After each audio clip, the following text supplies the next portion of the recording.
Babalik po ang ating programa, DepEd Hour, at tayo po dadako sa ating pong live panel discussion po, sa ating discussion segment. Ayan, kasama po natin ngayon sa ating panel discussion segment ng palagi po ng DepEd Hour, ang ikatlong grupo po ng mga batang nagsipagwagi sa katatapos sa National Science Congress. At ito po ngayon ay sa larangan po ng investigatory project at robotics. Ayan. So, ipakilala na po natin sila, Sir Alan. Unahin na po natin ang ilang coach. Kasama po natin ngayon si Sir Janrem Manila. Magandang gabi po, Sir. Good evening. Sa inyo, Sir, yung pagkakataon para po sa mga gusto kayong bagiin, mga teachers, administrator po na ating paaral na po. Nabali ko nga po pala na isang magandang gabi ang lahat po na nanonood. Pati po sa mga teacher po ng Shuler Academy, lalong-lalo na po kila Sir Ferdy, Ma'am Emily, tsaka po sa staff po ng Shuler. Kasama rin po natin sa ating pong studio ang nag-champion po sa robotics mula po sa grade 6, si Shoji Sam Yoshizawa. Ayan, basta Shoji. Okay lang po. Magandang gabi po. Babatiin si Joey sa Japan. Napapakinggan tayo na pagkanood sa Japan ba, Ma'am Jane? Sa ano, sa sa live internet, streaming. ayun, live streaming. Ayan. Binabati ko nga po pala yung aking magulang na papa ko po at mga po mama ko. Binabati ko rin po yung sa Schuler, the Sir Ferdy po, teachers, yun po, tita at tito ko. Isa po sa mga suki pa rin ng DepEd Hour dahil ito pong batang ito ay lagi na nagwawagi pagdating po sa mga paligsahan. Kompetisyon may kinalaman sa science, si Johan, Sebastian, Emmanuel, Ramirez. Kumusta ka na, Johan? Magandang gabi sa iyo. Magandang gabi po sa nagpapasalamat po ako sa magulang ko, sa mga classmate ko, mga staff ng Schulers, kay Sir Ferdy, at sa mga nagpe-pray po sa akin para masagot ko po lahat ng question ng mga judges. Kasama rin po natin ang coach naman po ni Johan, si Ma'am Leslie Fea Santos. Ma'am, good evening. Good evening din po. Nabating po namin yung mga teachers po tsaka po mga students po ng Schuler Christian Academy. Especially po yung pong aming school administrator, si Sir Ferdy Cruz, tsaka po yung kanyang wife and finance officer po ng Schuler Christian Academy na si Ma'am Ermali Cruz, and also po ang aming principal na si Mrs. Nympha Ramirez. Ayan. Alamin muna natin, Sir Alan, ano ba yung napanalunan nitong ating mga bisita, mga batang scientist na nandito ngayon, May Shoji. Shoji, tama ba? Si Shoji. Ayan, Shoji. Ano ba yung napanalunan mo, pati? Anong place mo at ano yung nilabanan mo? Robotics po. First place po kami sa national.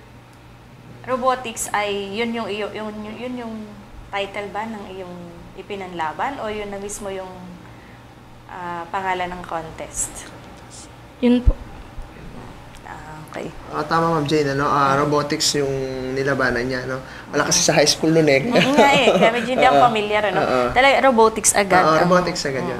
Pwede nating, first siya, Ma'am Jane, sa national, At hindi lang yan, may sasabihin si Shoji, parang bago ka nag-first dyan sino yung mga nakalaban mo, anak, dun sa champion na nakuha mo na yun?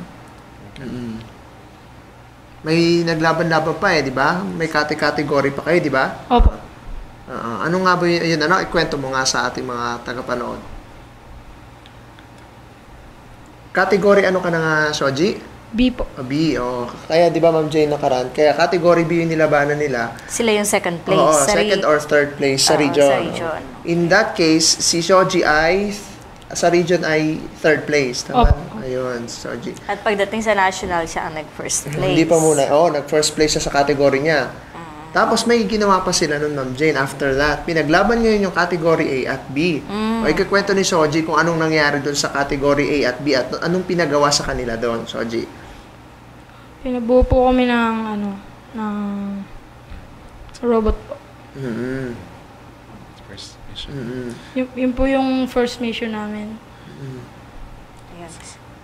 Sir Alan, para mas maintindihan ng ating mga manonood at nakikinig, at syempre maintindihan ko rin kung ano ba itong labanan ng robotics na to, ay tanungin natin yung kanyang coach, si Sir Dranrev. Sir, paki-explain nga po kung ano po ba itong labanan ng robotics na to. Okay.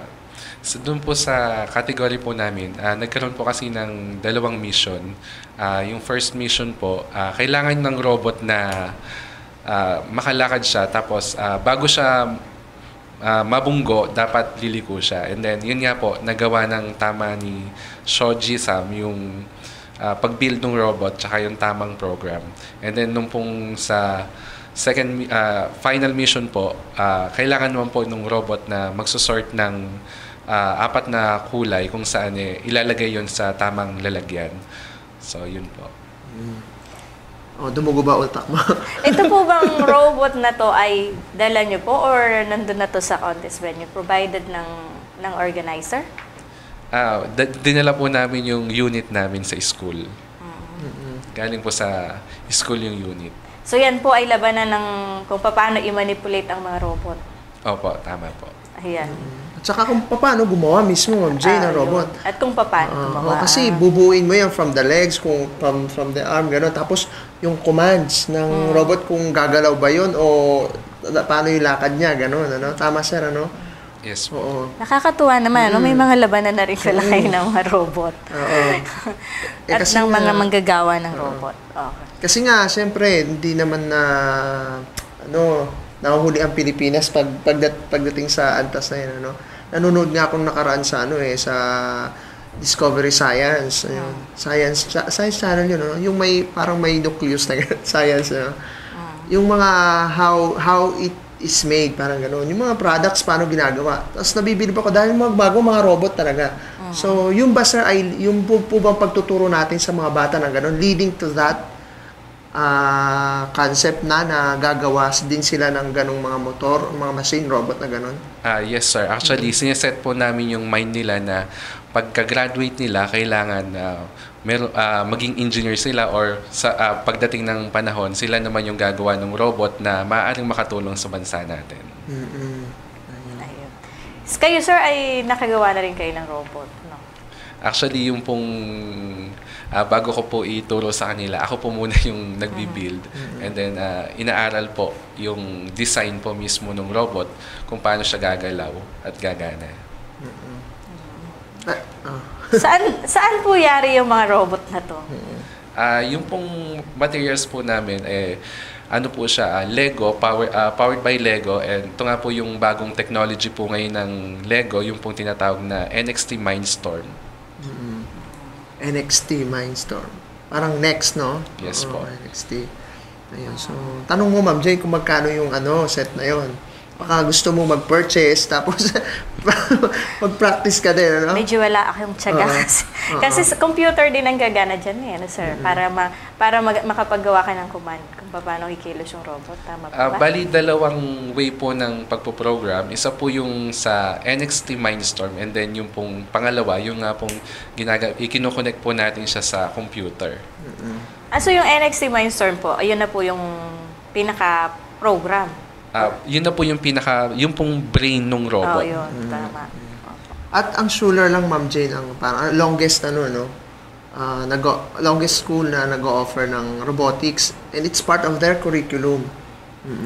Explain na rin ni Sir yung curriculum ng robotics, saan ino-offer ito, at ano yung talagang objective nun sa kanila, Sir?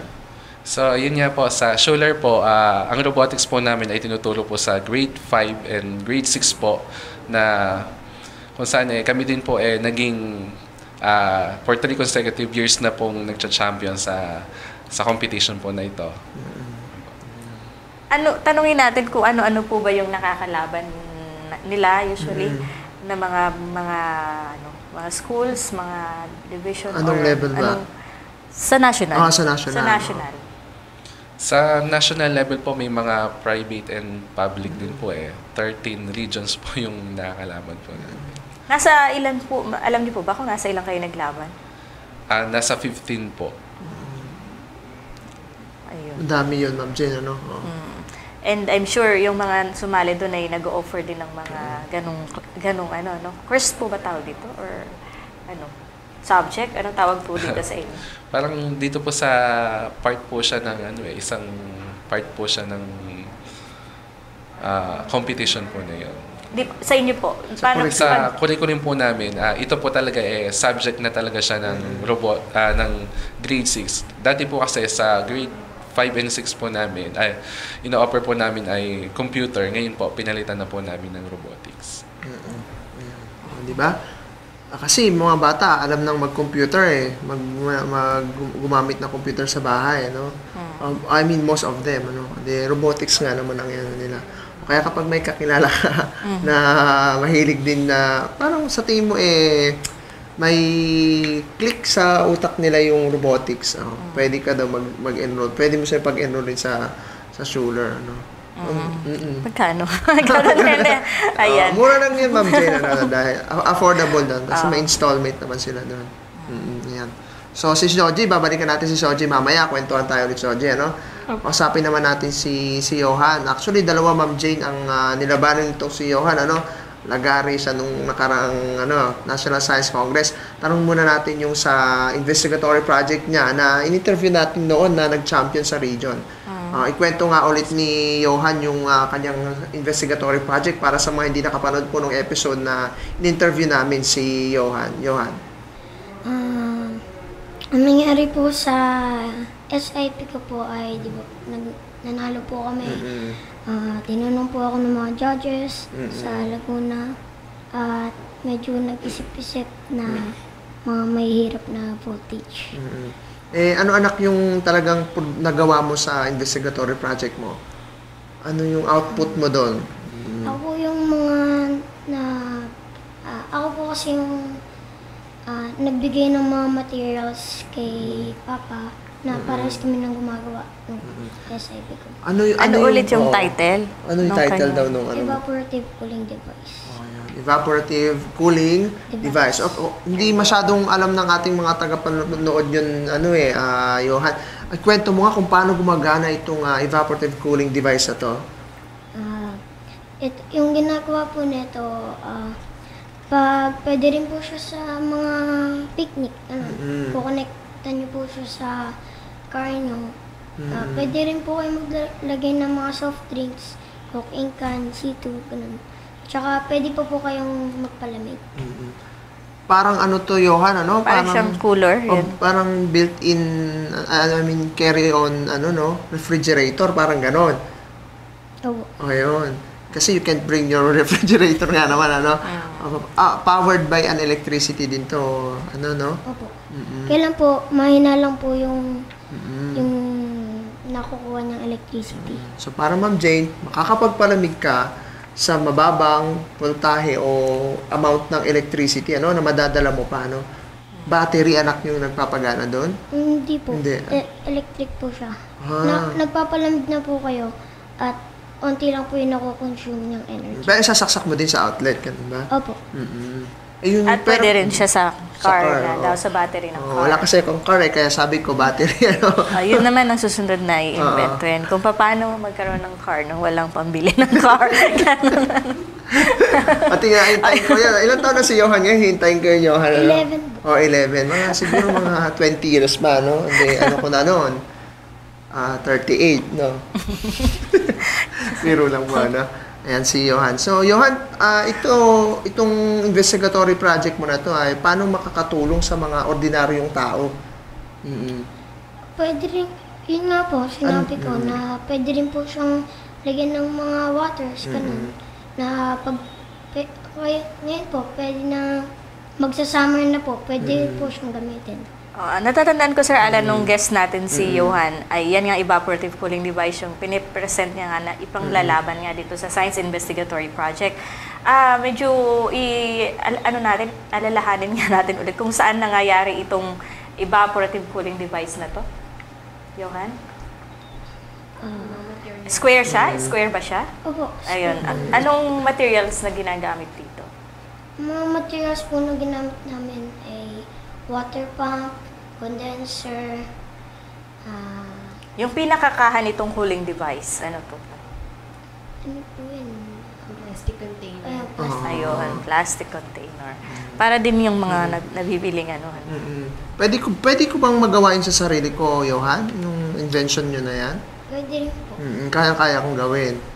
Kung nasa sa inyo. Yan. Oo, sa bagay, kung eager akong mabuo nga naman yan. Ano? Oo.